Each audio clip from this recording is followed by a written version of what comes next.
Welcome to Harry's Hook. I am a journalist, big fan of boxing. I've written published articles on it. I also train and spar. We're finally here. The long trip through the desert, and we finally see an oasis. I hope it's not a mirage.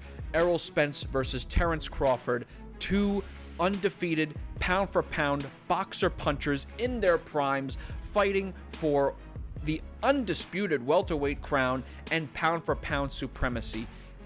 Many, I dare say most, have chalked this up as a 50-50 pick'em fight, and for good reason. Today I'm going to preview this bout, talk about the boxers, advantages, disadvantages, some X factors that could determine the outcome, and then ultimately give my prediction. But first, if you enjoy this content, do me a solid, like, subscribe, hit the notification bell, helps the channel, and it makes me feel good. Let's get right into it. Now, the first very simple but important advantage that Crawford has is that he has more ways to win due to his versatility. Now, let's be clear.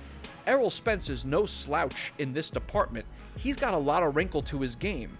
He is a southpaw boxer puncher who has a robust and yet underrated jab with a vicious body attack and a big gas tank, and possesses solid boxing skills. And he showed this when he outboxed Mikey Garcia. Most people thought he would use his size to just overwhelm the smaller fighter, but he outboxed him behind that educated jab. But Crawford is an even more versatile fighter. He can box orthodox or southpaw, mostly southpaw these days, switch mid-round. He can fight well at any range, has good defense, and excellent counterpunching abilities. But he's also a very creative offensive fighter. He'll set traps, exploit openings, and use a really varied punch selection. Plus, he's a sneaky good body puncher, crafty when it comes to slipping in shots downstairs. Crawford has a more refined game and slightly higher boxing IQ, but I think Spence generally is more disciplined when it comes to executing his game plan in the ring. And while Spence can box, the very best version of himself is when he gets behind that jab, applies pressure, and attacks the body. However, Crawford is well suited to handle pressure. He doesn't get flustered, stays calm in the pocket, knows how to turn, use angles, and he can move comfortably in both directions very fluidly. But Spence does have most of the on-paper tail-of-the-tape advantages. He is a solidly built welterweight and stands about 5'10", and he's been at the weight class his whole career. Crawford began as a lightweight, 135 pounds, moved up to 140 pounds, and briefly became undisputed champ at that weight class, and now since has been at 147 welterweight. But while Spence is the naturally larger fighter, Crawford's punching power has not only followed him as he's moved up in weight, it's actually increased as he's moved up in weight. The man is currently riding a 10-fight knockout streak. Even though Spence is slightly taller, Crawford's at 5'8", Bud does have the reach advantage at 74 inches versus Spence's 72.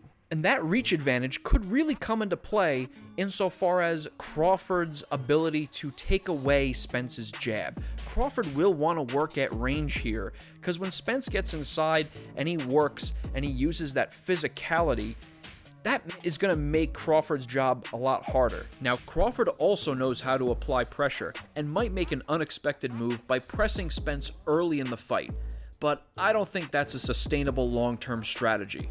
Now, here are some X factors that I think could influence the outcome of the fight. We talked about some of those tail-of-the-tape numbers. Another one that Spence has in his favor is his age. Spence turned 33 in March. Crawford, on the other hand, will be 36 in September. Now, this fight is in late July, supposedly July 29th. But, again, Crawford, a late 35.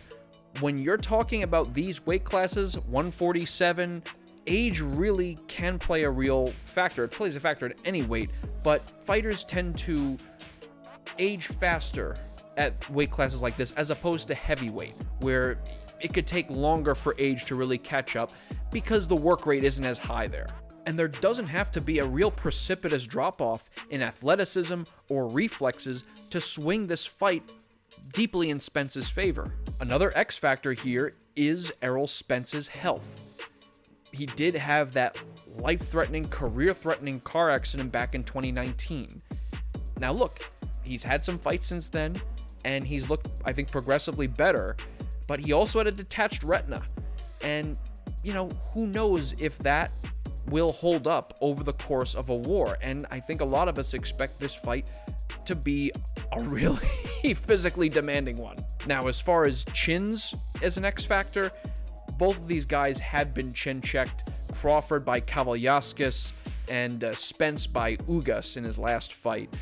But both of these guys have shown that they can recover quickly.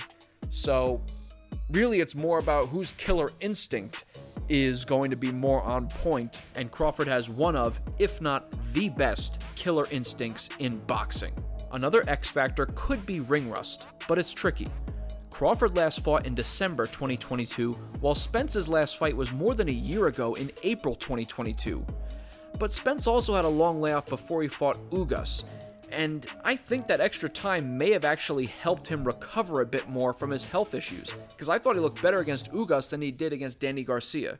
Now, I can definitely see an outcome where Errol Spence uses his physicality and brute strength and his sheer relentlessness, arguably his best weapon, to wear down Crawford and grind out a decision win. However, at the end of the day, I am rolling with Bud Crawford. He's more versatile, and in that deep toolbox, I think he has what he needs to deal with Spence, plus a nastier killer instinct, and doesn't have the uncertainty of a surgically repaired retina. I see Crawford winning probably by decision because of Spence's toughness. Let me know in the comments what you think. Are you rolling with Errol Spence? Do you think that he gets the victory? Do you think that Crawford is going to come through? Do you think it ends in a decision? Do you think it ends in a stoppage? Let me know what you think.